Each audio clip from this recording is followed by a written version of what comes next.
واقعہ کربلا تاریخ کا دردناک واقعہ ہے۔ یہ اقتدار کی جنگ نہیں تھی، اقدار کی جنگ تھی۔ دو شخصیتوں کی لڑائی نہیں تھی، دو نظریات کا ٹکراؤ تھا۔ یہ حق اور باطل کا معرکہ تھا۔ یزید ظلم کا استعارہ ہے، حسین ابن علی امن کی علامت ہے۔ یزید جبر کا پتلہ ہے، حسین صبر کا پیکر ہے۔ یزید اپنی بدطینت فطرت اور اپنی طبع ناہموار کے باعث دنیا پر ذلت و رسوائی، ظلم، جبر، جور و زیادتی کی علامت بن کے ابھرا، اور حسین ابن علی رضی اللہ تعالی عنہ حق و صداقت کا نشان بن کے ابھرا۔ کربلا کے تپتے ہوئے ریگزار میں حسینی اور یزیدی دو کردار سامنے آتے ہیں۔ اقبال نے کہا تھا، موسیٰ و فرعون و شبیر و یزید، ایند و قوت از حیات آید پدید، زندہ حق از قوت شبیری است، باطل آخر داغ حسرت میری است، سرخ رو عشق غیور از خون او، شوخی ای مصرع از مضمون او، تا قیامت قطع استبداد کر، موج خون او چمن ایجاد کر۔ یزید بہدل کی بیٹی محسون کا ناپاک بیٹا تھا، اور حسین محمد عربی کی بیٹی فاطمہ کا شہزادہ تھا۔ یزید دمشق کے اطراف میں سرجون اور جریر اختل جیسے اوباشوں کے جھرمٹ میں پل کے جوان ہوا۔ حسین کے گھر کا دروازہ مسجد نبوی کے اندر کھلتا تھا۔ یزید نشے میں دھت ہو کر کے نمازیں چھوڑ دیتا تھا۔ حسین کی کربلا کے اندر بھی نماز تہجد قضا نہیں ہوئی۔ یزید ظلم کا دوسرا نام ہے، حسین امن کی علامت ہے۔ یزید نے زندگی میں ایک مرتبہ حج کیا اور شراب کے مٹکے ساتھ لے کے آیا، اور اختل اور دیگر گویوں اور مغنیوں کو اپنے ساتھ رکھا تاکہ سفر آسانی سے کٹے۔ حسین ابن علی نے 25 حج سواری ہونے کے باوجود پیدل کیے۔ یزید حج بیت اللہ کے بعد مدینہ المنورہ آیا اور شراب کی ایک مجلس بپا کی۔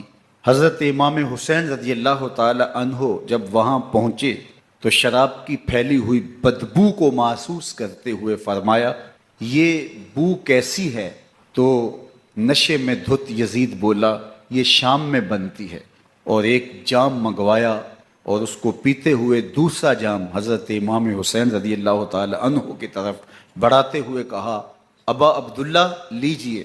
تو حضرت امام حسین رضی اللہ تعالی عنہ نے فرمایا، میں اس کی طرف دیکھتا بھی نہیں ہوں، اور پھر وہ عشقی اشعار پڑھنے لگا۔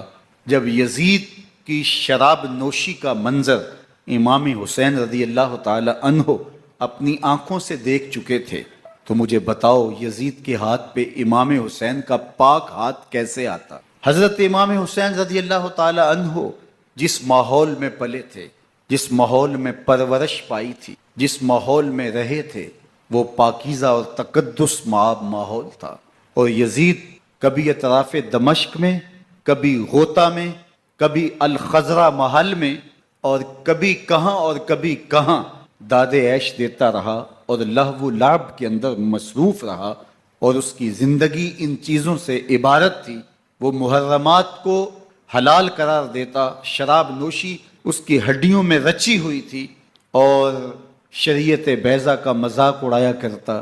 اور حسین ابن علی رضی اللہ تعالی عنہ کی دوستیاں جن لوگوں سے تھی، وہ عبداللہ ابن عباس تھے، عبداللہ ابن عمر تھے، حضرت عبد الرحمن بن ابو بکر رضی اللہ تعالی عنہ تھے۔ یزید تو جوا کھیلتا رہا، یزید تو قمار بازی کرتا رہا، یزید تو شراب نوشی کرتا رہا، اور حسین ابن علی مسجد نبوی کے ممبر میں حضور کے پہلوؤں میں بیٹھتے رہے۔ زمانے نے وہ منظر دیکھا کہ سرخ رنگ کے جوڑے پہنے ہوئے حسنین کریمین حجرہ فاطمہ سے نکلتے ہیں، کم عمری کی وجہ سے کبھی گرتے ہیں، کبھی سنبھلتے ہیں، اور آقا کریم خطبہ ارشاد کر رہے ہیں، خطبہ چھوڑ کے حضور نے شہزادوں کو اٹھا لیا۔ وہ منظر بھی زمانے نے دیکھا۔ حضرت عبداللہ بن شداد کہتے ہیں کہ حضور سجدے میں تھے اور سجدہ اتنا طویل ہو گیا، ہمیں لگا یا تو وحی کا نزول ہو رہا ہے یا پھر اللہ کا حکم آ گیا اور اللہ کے محبوب کی روح قبض کر لی گئی۔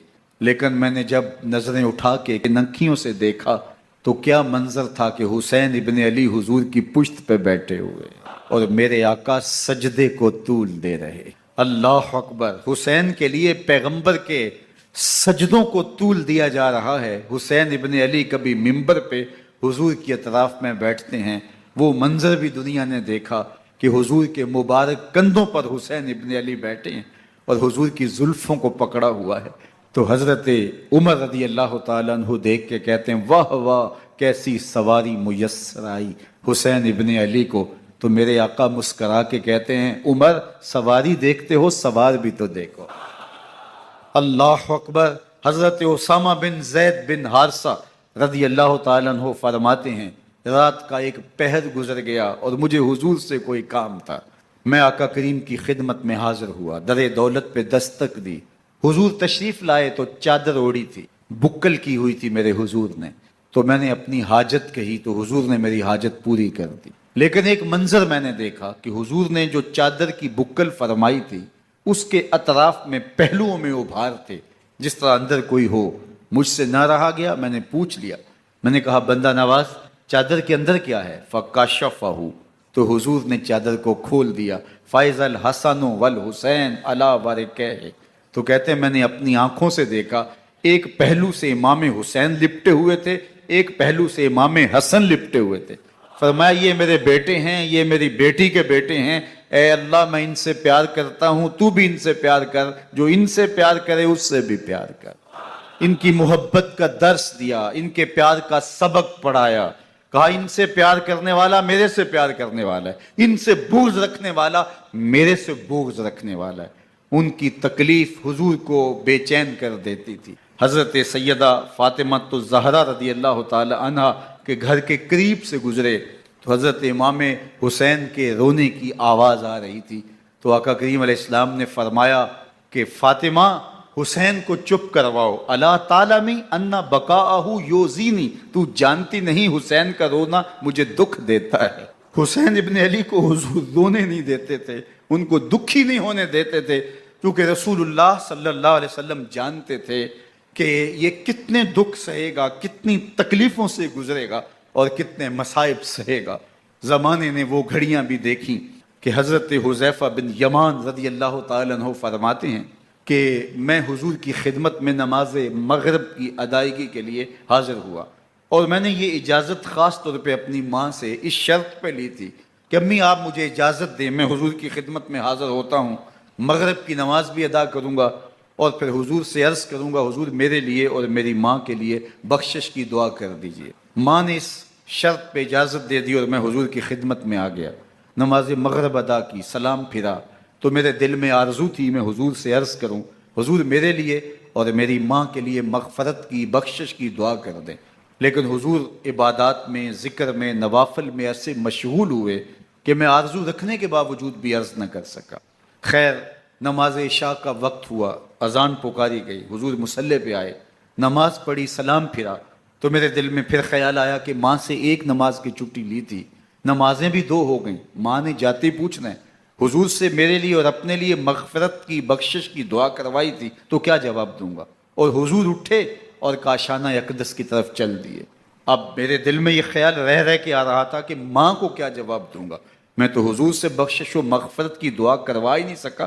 جب حضور چل پڑے تو غیر ارادی طور پہ میں بھی حضور کے پیچھے چل پڑا، چلنے میں تھوڑی سی رفتار تیز ہو گئی جس سے قدموں کی آہٹ پیدا ہوئی، تو جب آواز پیدا ہوئی تو حضور نے رخ پھیرے بغیر فرمایا من ھذا، میرے پیچھے پیچھے کون آ رہا ہے؟ پھر خود ہی کہا حذیفہ تو نہیں، تو میرا دل دھڑک رہا تھا، قلت نعم، میں نے کہا جی حضور میں حذیفہ ہوں۔ فرمایا ما حاجتوں کا غفر اللہ لکا ولأمک، کیا کام ہے؟ اللہ تجھے بھی بخش دے، تیری ماں کو بھی بخش دے۔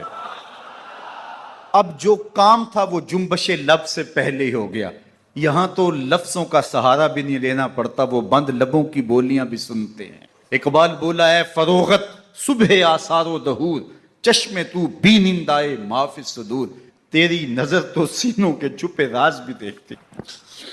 تو کہا ما حاجتوں کا غفر اللہ لک ولأمک، اللہ تجھے بخش دے، تیری ماں کی بھی مغفرت کر دے، کیا کام ہے. اب جو کام تھا وہ تو ہو گیا. تو میرے حضور نے ارشاد فرمایا حذیفہ سنو، ابھی ایک فرشتہ آیا ہے جو اس سے قبل دھرتی پر پہلے کبھی نہیں آیا. آج پہلی مرتبہ اللہ سے اجازت لے کے 2 کام کرنے آیا ہے. ایک تو مجھے سلام کرنے آیا ہے اور دوسرا خوشخبری دینے آیا ہے کہ آپ کی بیٹی فاطمہ جنتی عورتوں کی سردار ہے اور حسن اور حسین جنتی جوانوں کے سردار. ایک طرف یزید ناپاک میسون کا پلیت بیٹا اور ایک طرف محمد عربی کا نواسا، فاطمہ کے دودھ کا اثر، علی المرتضیٰ کے خون کی تاثیر، رسول اللہ صلی اللہ علیہ وسلم کے کندھوں پہ بیٹھنے والا. ایک دن حضور نے امام حسین رضی اللہ تعالیٰ عنہ کے ہاتھ پکڑ لیے اور ان کے پاؤں اپنے پاؤں پہ رکھے اور پھر فرمایا بیٹے آگے بڑھو، اور ان کے پاؤں حضور کی پنڈلیوں پہ آئے. پھر کہا بیٹے اور آگے بڑھو، حتیٰ کہ ان کے پاؤں حضور کی رانوں پہ آئے. پھر فرمایا بیٹا اور آگے بڑھو، تو ان کے پاؤں حضور کے مبارک بطن اقدس پہ آئے. پھر بازوؤں کو کھینچ کے اپنے قریب کیا اور حسین ابن علی کے منہ میں اپنی زبان رکھ دی، اور وہ اس طرح چوس رہے تھے جس طرح کھجور چوسی جاتی. تو اللہ کے محبوب علیہ السلام نے حسین ابن علی کو اپنی زبان کا لعاب دہن دے کر کے، وہ شیر رحمت دے کر کے، وہ کوثر و تسلیم سے پاکیزہ تر آب رحمت عطا کر کے ان کی ہمیشہ کے لیے پیاس بجھا دی، تاکہ کل کربلا کے تپتے ہوئے ریگزار میں حسین ابن علی کو پیاس کی شدت تنگ نہ کرے اور پائے استقلال میں لغزش نہ آنے پائے. ان نازوں سے پالے ہوئے حسین کو، ان محبتوں سے پالے ہوئے حسین ابن علی کو امتحان بھی اتنے بڑے درپیش.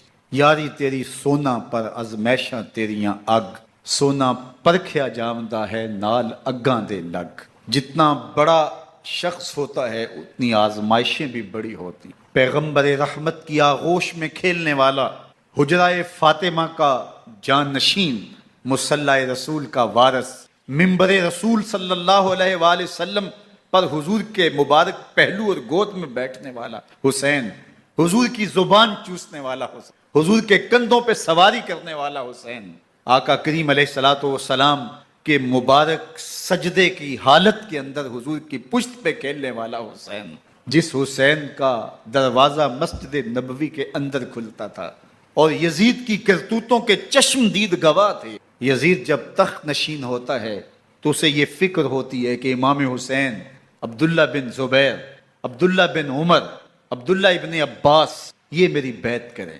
اور وہ ولید بن عقبہ کو لکھتا ہے کہ ہر صورت میں ان کی بیعت لو، اور اگر بیعت نہ دیں تو سختی کرو. حضرت امام حسین رضی اللہ تعالی عنہ کو بلاوا آتا ہے کہ آپ کو دارالامارت میں گورنر ہاؤس میں بلایا جا رہا ہے. ولید بن عقبہ کا پیغام آپ کو پہنچتا ہے. آپ اس وقت فرماتے ہیں کہ اس وقت جو پیغام پہنچا ہے وہ کسی خطرے سے خالی نہیں ہے. تو کچھ سواروں کو ساتھ لیا، کہا تم دارالامارت کے باہر کھڑے رہنا، اگر میری آواز بلند ہوئی تو اندر آ جانا، ورنہ تم انتظار کرنا. آپ اندر گئے.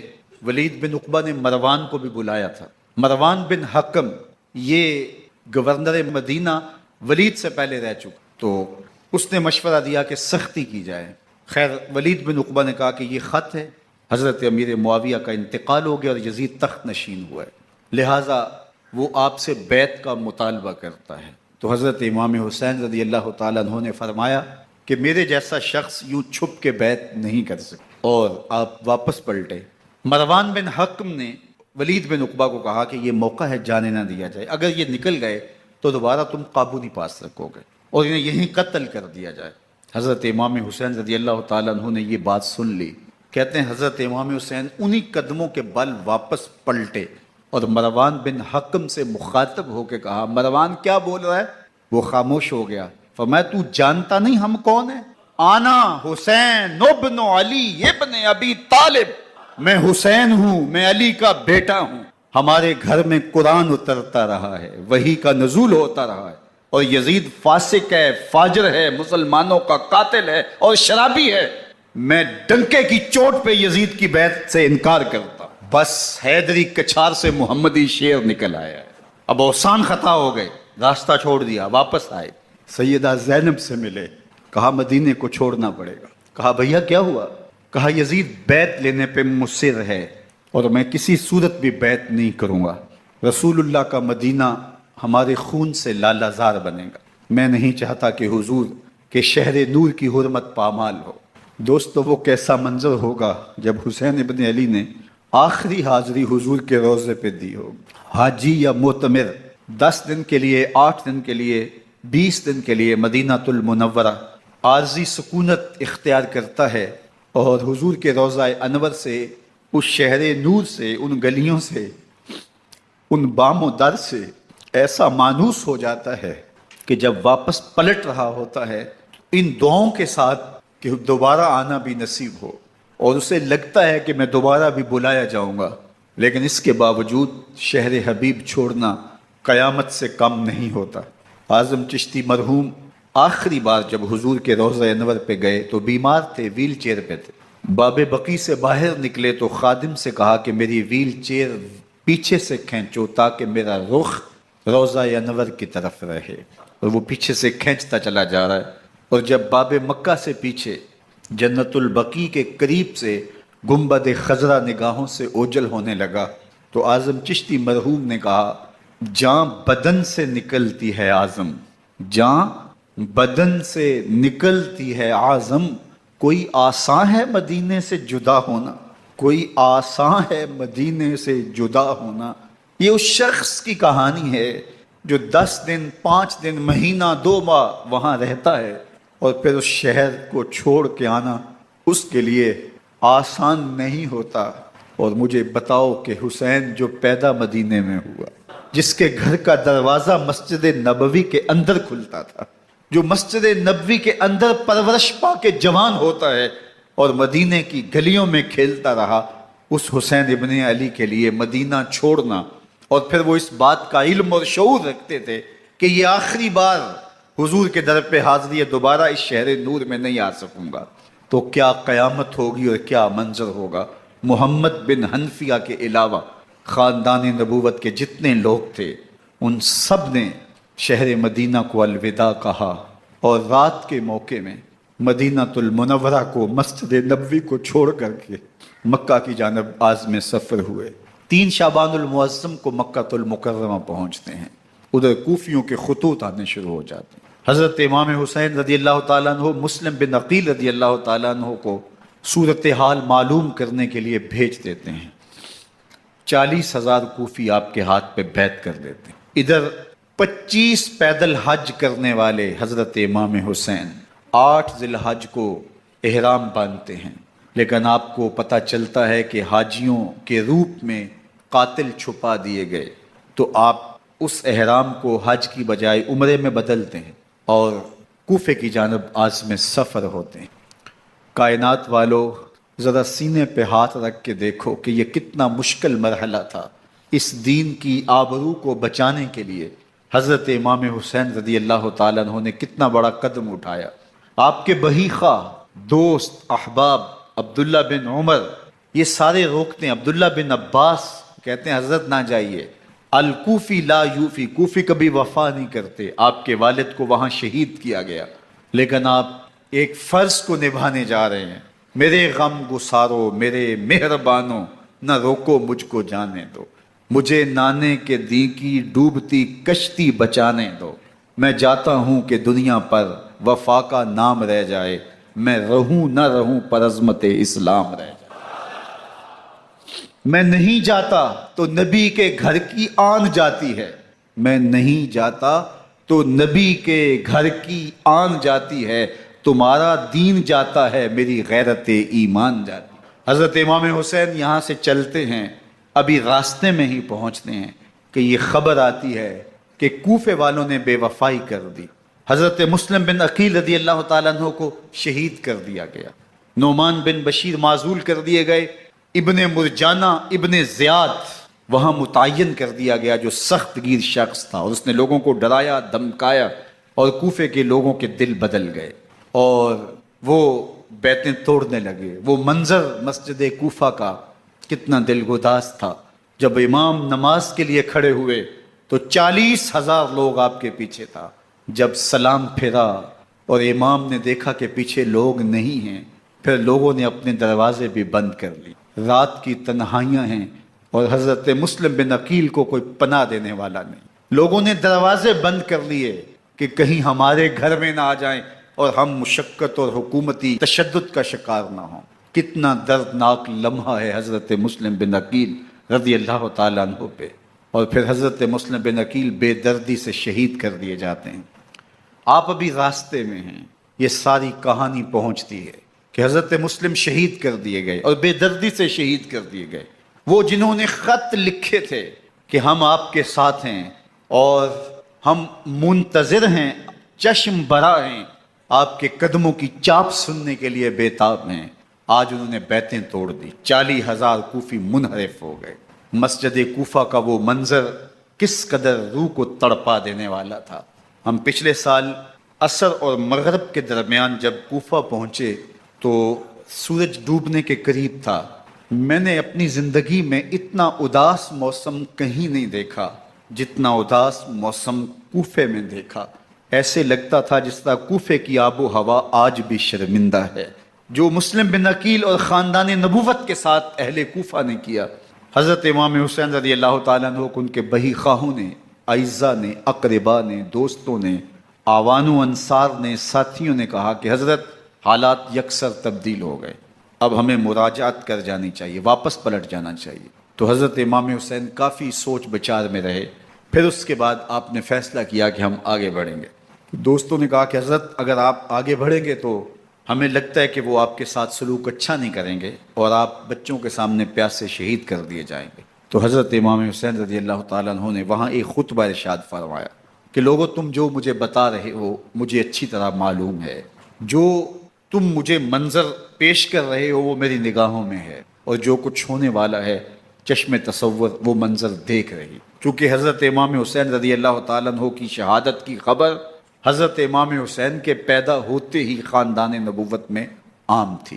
حضور علیہ الصلوۃ والسلام کو یہ بات جبریل امین نے آ کے بتائی تھی جب حسین ابن علی کے ساتھ حضور محبت کا اظہار کر رہے تھے، تو یہ جبریل امین نے آ کے کہا تھا حضور آپ کا یہ بیٹا ارض طف میں شہید کر دیا جائے گا، اور کربلا کی مٹی لا کے حضور کو دی اور ام سلمہ کو حضور نے عطا کر دی۔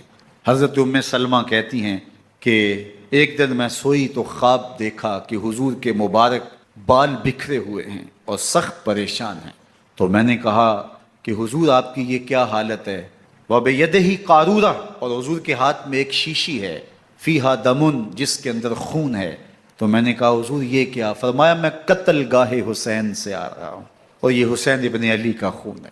تو کہا 10 محرم کا دن تھا، دوپہر کا یہ منظر تھا، میں قیلولہ کر کے اٹھی، جب میں نے دیکھا تو وہ شیشی جس میں کربلا کی مٹی رکھی تھی وہ خون بن چکی تھی۔ تو یہ خبر پہلے دی گئی تھی، یہ بتا دیا گیا تھا۔ فرمایا میرے دوستو، جو تم مجھے بتاتے ہو میں اس سے بے خبر نہیں ہوں، یہ سب کچھ ہونے والا ہے، لیکن اس کے باوجود میں کیوں جا رہا ہوں؟ تو آپ کا ایک تاریخ ساز جملہ ہے جو کربلا کے فلسفے کو ہمارے سامنے رکھتا ہے کہ یہ اتنا بڑا امتحان کیوں دیا۔ حضرت امام حسین رضی اللہ تعالیٰ عنہ نے فرمایا وَلَكُمْ فِيَّ أُسْوَةٌ، میں اس لیے جا رہا ہوں قیامت تک ظلم، جبر اور ناانصافی کے خلاف کھڑے ہونے والوں کے لیے کوئی نمونہ تو ہو۔ میری زندگی قیامت تک ظلم، جبر اور استحصالی نظام کے خلاف کھڑے ہونے والوں کے لیے نمونہ ہے۔ تو حضرت امام حسین رضی اللہ تعالیٰ عنہ نے حق اور باطل کے درمیان ایک سرخ لکیر کھینچ دی اپنے خون سے۔ اب حق اور باطل کا امتیاز کرنا مشکل نہیں ہے، کوئی باطل پہ اڑا رہے تو الگ بات ہے، لیکن امتیاز کرنا مشکل نہیں ہے۔ حدود بالکل واضح کر دی۔ اقبال نے یہاں کتنی خوبصورتی کے ساتھ اس مضمون کو نبھایا۔ سرخ رو عشق غیور از خون او، شوخی این مصرع از مضمون او، تا قیامت قطع استبداد کر، موج خون او چمن ایجاد کر۔ ایک جہاں آباد کر دیا، حق اور باطل کی راہیں اجال دی۔ اب لوگوں کو یزید کا چہرہ پہچاننے میں دیر نہیں لگتی۔ وقت کے ہر یزید کا چہرہ آسانی سے پہچانا جا سکتا ہے۔ یہ معرفت زمانے کو کروائی کس نے؟ حسین ابن علی نے کروائی رضی اللہ تعالی عنہ۔ تو حضرت امام حسین نے فرمایا کہ جو میرے ساتھ ہونے والا ہے میں اچھی طرح جانتا ہوں، لیکن میں اس کے باوجود آگے بڑھوں گا۔ پھر بڑھے اور کربلا میں جا کے خیمہ زن ہو گئے۔ 7 محرم کو پانی بند کر دیا گیا۔ پانی بند ہوا تو کھانا بھی میسر نہیں تھا، لیکن ذکر پانی کا ہوتا ہے اس لیے کہ کھانے کے بغیر انسان کئی دن کاٹ لیتا ہے، لیکن پانی کے بغیر گزر نہیں ہوتی۔ تو فرات کی نہر سامنے اپنی موجوں کے ساتھ چمک رہی ہے، لیکن ایک قطرہ آب بھی آل رسول کو نہیں دیا جا رہا۔ کائنات کے اندر ایسے انوکھے امتحان بھی ہوتے ہیں۔ وارث ہوں ساقی کوثر کے، مالک ہوں حوض کوثر کے، اور بیٹے ہوں ساقی کوثر کے، اور آج ایک بوند پانی کی بھی میسر نہ ہو۔ صبر کا امتحان ہے، عزیمت کا امتحان ہے۔ حضرت امام حسین رضی اللہ تعالیٰ عنہ خیمہ زن ہو گئے۔ 3 دن تک پانی بند رہتا ہے۔ 9 محرم کو رات کی تنہائی میں حملہ آور ہونا چاہتے ہیں، لیکن آپ نے کہا کہ ہمیں اللہ کے حضور عبادت اور ذکر کے لیے وقت دیا جائے۔ ساری رات ذکر میں گزرتی ہے، عبادات میں گزرتی۔ رات کے اندھیرے میں آپ چراغ بجھا دیتے ہیں۔ آوان و انصار کو کہتے ہیں کہ ان کی دشمنی میرے ساتھ ہے، انہیں میرا خون چاہیے۔ اگر تم رات کی تاریکی میں نکل جاؤ تو میں تم سے کوئی مواخذہ نہیں کروں گا، اور یہ بھی تمہارا پیچھا نہیں کریں گے، اس لیے کہ ان کا مطلوب تم نہیں ہو، ان کا مطلوب میں ہوں۔ جب چراغ جلایا تو کوئی بھی نہیں گیا۔ مسلم بن نوسجہ کھڑے ہو کے کہتے ہیں، حضرت اگر ہمارے بدن کو 70 بار کاٹا جائے اور جلایا جائے اور ہواؤں میں اڑا دیا جائے پھر بھی آپ کا ساتھ نہیں چھوڑیں گے۔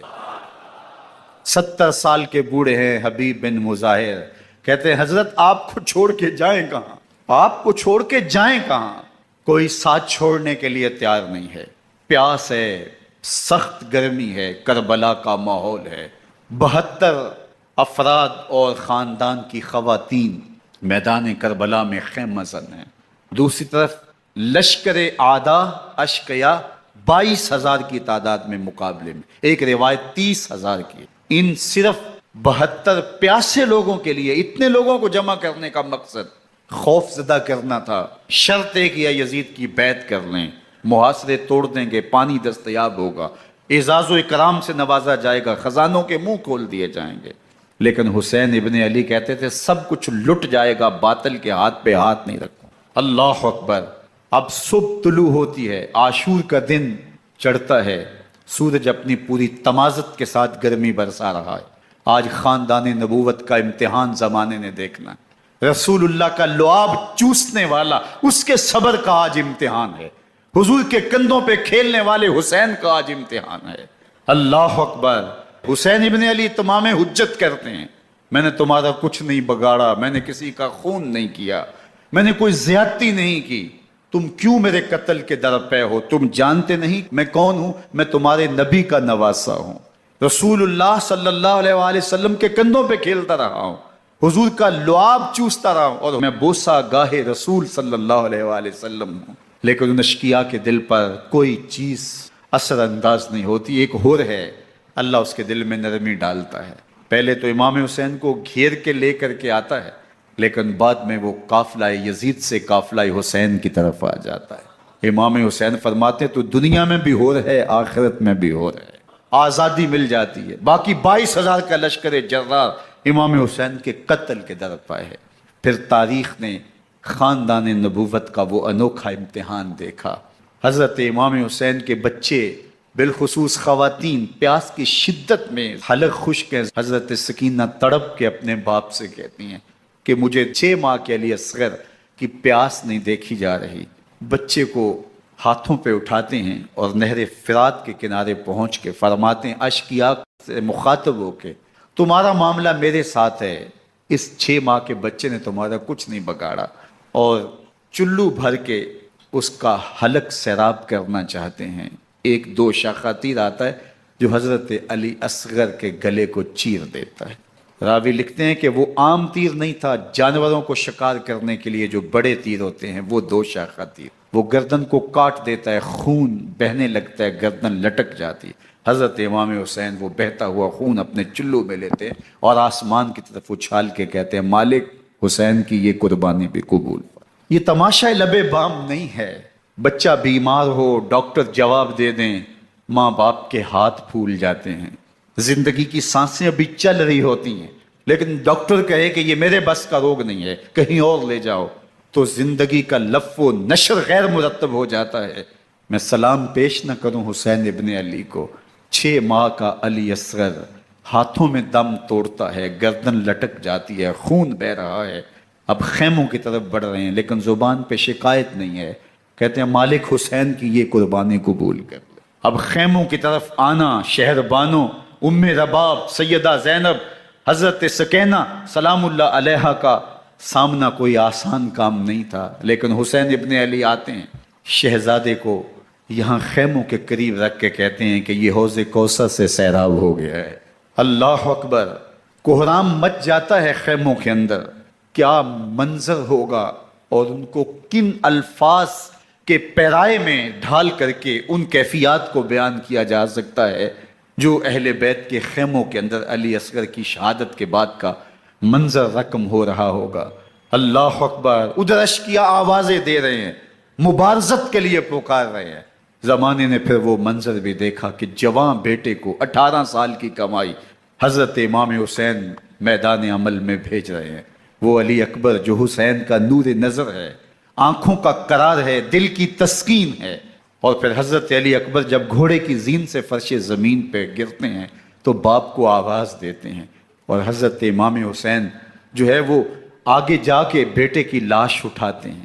اللہ اکبر، 18 سال کے بیٹے کی لاش کو کندھوں پہ اٹھا کے خیموں تک لاتے ہیں اور ہاتھ پھیلا کے کہتے ہیں مالک حسین کی یہ قربانی بھی قبول فرما۔ کبھی قاسم بن حسن کی لاش اٹھا کے لاتے ہیں، کبھی اون و محمد کی لاشیں اٹھا کے لاتے ہیں، بتیجوں کی، بھانجوں کی، بھائی عباس کے کٹے ہوئے بازو اور زخموں سے چھدا ہوا لاشا۔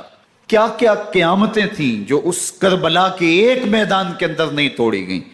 حضرت امام حسین پر دکھ پہ دکھ، تکلیفوں پہ تکلیفیں، اب 71 لاشیں اٹھا کے خیموں تک پہنچا چکے، اور ادھر مبارزت کی دعوت دی جا رہی، آؤ میدان عمل میں آؤ، اب دیر کیوں کر رہے ہو۔ رسول اللہ کا حرم، رسول اللہ کی شہزادیاں جو نازوں میں پلی تھیں، وہ کلیاں جو شبنم کا بوجھ بھی گوارا نہیں کر سکتی تھی، آج مصیبتوں کے پہاڑ ٹوٹ گئے۔ حضرت امام حسین کبھی شہربانوں کو، کبھی ام رباب کو دلاسا دیتے ہیں، کبھی حضرت زینب کو کہتے ہیں۔ حضرت زینب کربلا کے اس میدان کے اندر بڑے حوصلے کے ساتھ اپنے بھائی کے ساتھ کھڑی رہی، اپنے 2 بیٹے راہ خدا میں پیش کیے، ان کی لاشیں وصول کی، لیکن زینب جس جرأت کے ساتھ، جس پامردی کے ساتھ اس سارے منظر کو حوصلے کے ساتھ سہتی رہی، وہ یقیناً حوصلہ سیدہ زینب سلام اللہ علیہا کا ہی ہے۔ لیکن یہ وہ منظر تھا کہ زینب کا دل بھی ڈول گیا جب حسین ابن علی گھوڑے پہ بیٹھنے لگے اور ان کو گھوڑے میں بٹھانے والا کوئی نہیں تھا، اور جو بھی سوار جاتا پھر واپس اس کی لاش ہی آتی اور حسین ابن علی لے کے آتے۔ آج حسین ابن علی جا رہے ہیں، زندگی کا سارا سرمایہ لٹ رہا ہے، حضرت زینب سلام اللہ علیہا سنبھل نہیں رہی۔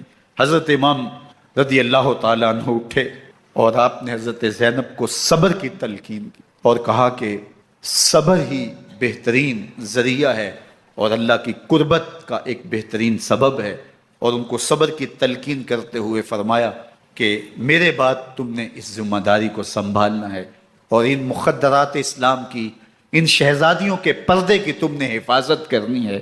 اور پھر گھوڑے کی زین کس کے امام حسین لشکر اشکیا کی طرف بڑھتے ہیں۔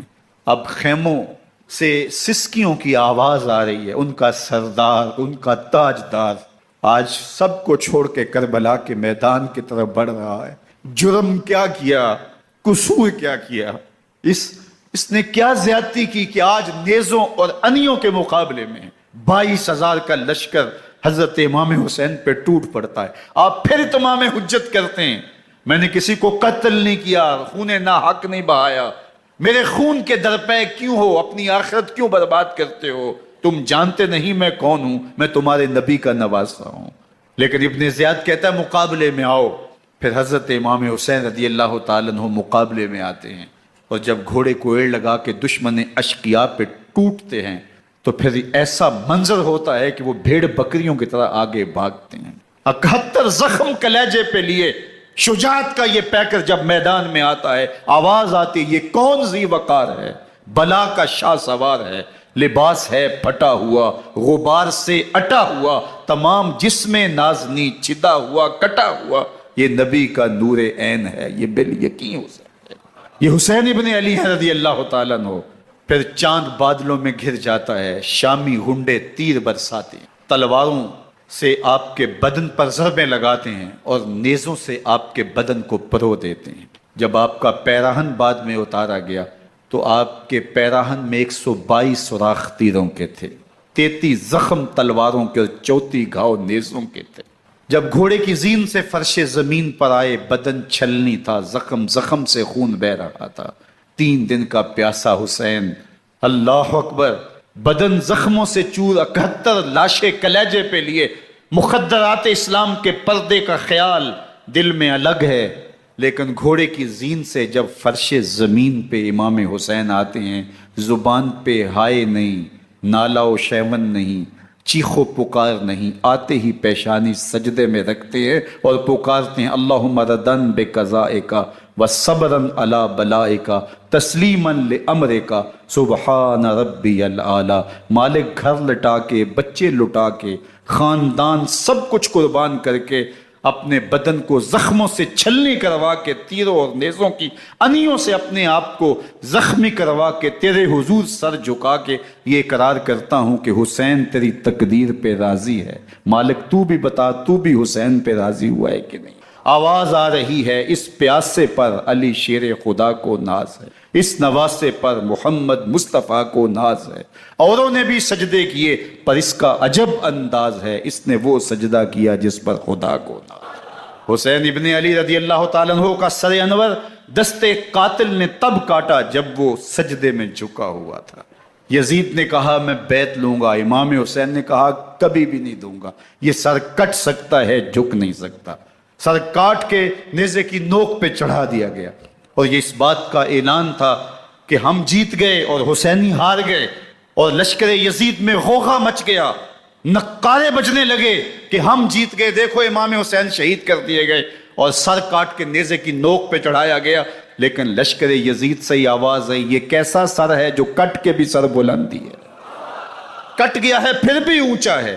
اللہ اکبر، یہ سر سجدے میں کٹا ہے، رب کے حضور عبادت کی حالت میں کٹا ہے۔ حسین آج بھی سجدے میں ہے، اللہ اکبر، حسین آج بھی سجدے میں ہے، بلکہ کٹے ہوئے سر کا رخ زمین کی جانب تھا اور کٹی گردن آسمان کی طرف، یوں نیزے پہ پرویا گیا۔ اللہ اکبر، ایک شاعر نے نقشہ کھینچا، بآنکھ سر نیزے پہ اور سوئے زمیں ہے روح، یعنی سجدہ ثانی کی ہے آرزو۔ رکعت کے 2 سجدے ہوتے ہیں، ابھی ایک سجدہ ہوا تھا کہ دست قاتل نے سر کاٹ دیا، کہا حسین کی پیشانی میں دوسرے سجدے کی تمنا مچل رہی۔ یہ تھا حسین ابن علی کا سجدہ، ساری زندگی رب کے حضور سجدہ قضا نہیں ہونے دیا۔ آج پانی نہیں ہے، اللہ اکبر، آج تیمم کر لیتے ہیں، آج اپنے خون کو اوڑھ کر کے حسین نے اپنی پیشانی اپنے مالک کے حضور جھکا کر کے عظیمت کی وہ انوکھی داستان رقم کر دی کہ صدیاں گزرنے کے باوجود بھی ان کی یادوں کے چراغ روشن ہیں۔ جب حضرت امام حسین اور دوسرے آیان و انصار کو شہید کر دیا گیا تو ان کے سر نیزوں کی نوک پہ چڑھا دیے گئے۔ حضرت امام حسین کا کٹا ہوا سر اور باقی 71 افراد کے کٹے ہوئے سر نیزوں کی نوک پہ، اور 10 سواروں کو ابن سعد نے کہا کہ ان کو رون دو، اور گھوڑوں کی ٹاپوں تلے حضرت امام حسین رضی اللہ تعالیٰ عنہ اور ان کے آوان و انصار کو جو ہے وہ روندا گیا، حتیٰ کہ ان کی استخوان مبارک، ان کی ہڈیاں بھی چور چور ہو گئیں۔ روننے سے قبل ان کا لباس اتار لیا، ان کے کپڑے اتار لیے گئے۔ اللہ اکبر، کیسی دردناک گھڑیاں تھیں۔ یزید کا صرف یہی بد کرداری کا مرحلہ نہیں تھا، اس کربلا کے صحرا کے اندر یزید نے جس طرح امام حسین رضی اللہ تعالیٰ عنہ کو شہید کیا اور حضرت امام حسین کے خاندان کو شہید کیا، جب مدینہ المنورہ پر یزید نے مسلم بن عقبہ کو مقرر کیا، جس کو بزرگوں نے مصرب بن عقبہ کہا ہے، تو اس کو کہا 3 دن تک مدینے کا حرم تمہارے لیے حلال ہوگا، جو چاہو تم کرنا، اور شامی فوجوں کو اجازت ہوگی۔ تو وہاں بھی انہوں نے 10,000 تابعین اور 700 صحابہ کو شہید۔ حضرت ابو سعید خدری رضی اللہ تعالیٰ عنہ گھر سے باہر نکلے، کافی بوڑھے ہو چکے تھے، تو انہوں نے حضرت ابو سعید خدری کو پکڑ لیا، کہا تم کون ہو؟ کہا مجھے ابو سعید خدری کہتے ہیں۔ تو کہا ہاں تمہارا نام سنا ہے، اور داڑھی سے پکڑ کے کھینچا اور کہا کہ ہے تمہارے پاس جو ہمیں دو؟ تو کہا کہ میرے پاس تو کچھ بھی نہیں، میں تو فقیر آدمی ہوں۔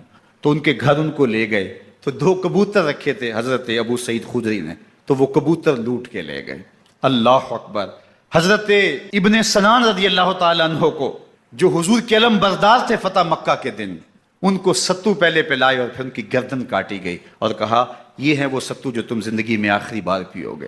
ایک گھر میں داخل ہوئی شامی فوج، تو ایک خاتون کے ابھی بچہ پیدا ہوا تھا، اور قابلہ نے، دائیا نے وہ بچہ ماں کی چھاتی پہ لٹایا، اور وہ ماں کا پہلا دودھ پی رہا تھا۔ تو یہ جا کے کہنے لگے نکالو تمہارے پاس جو کچھ ہے۔ تو اس خاتون نے کہا تم جانتے ہو یہ بچہ کون ہے؟ تو انہوں نے کہا ہم نہیں جانتے۔ کہا یہ حضرت ابن ابی کبشہ انماری رضی اللہ تعالیٰ عنہ کا بچہ ہے، اور یہ وہ صحابی ہیں کہ جو بیت الشجرہ کے موقع پہ حضور کے ہاتھ پہ بیعت کرتے ہیں۔ انہوں نے اس چیز کا لحاظ نہ کیا کہ جو کچھ ہے وہ ہمیں دو ورنہ تیرے بچے کو نہیں چھوڑیں گے۔ تو ماں بچے سے مخاطب ہو کے کہتی ہے، ابھی بچہ پیدا ہوا ہے اور ماں سے پہلا دودھ پی رہا ہے، کہ بیٹے اگر میرے پاس کچھ ہوتا، وہ قیمتی سے قیمتی چیز بھی ہوتی، تیری جان کے لیے قربان کرتی، لیکن اس وقت میرے پاس کچھ ہے نہیں۔ تو ایک شکی آگے بڑھا اور بچے کو ایک ٹانگ سے پکڑ کے کھینچ کے دیوار کے ساتھ پٹک کے مارا، جس سے دماغ کا بھیجا نکل گیا۔ کیا کیا زیادتیاں نہیں کی۔ 700 صحابہ حرہ کے واقعہ میں شہید کیے یزید نے، اور 10,000 تابعین شہید کیے۔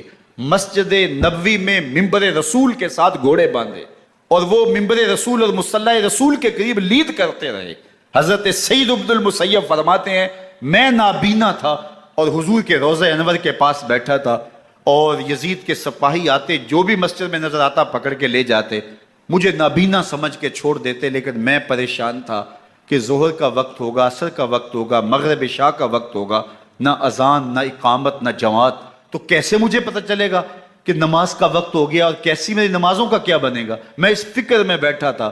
لم ازل اسمع الاذان والاقامت من قبر رسول اللہ صلی اللہ علیہ وآلہ وسلم۔ فرماتے ہیں جب بھی پھر نماز کا وقت آیا، گنبد خضرا سے اذان کی بھی آواز آئی، اقامت کی بھی آواز آئی۔ 3 دن تک مسجد نبوی کے اندر گھوڑے بندے رہے، اور مدینہ کی حرمت پامال کی۔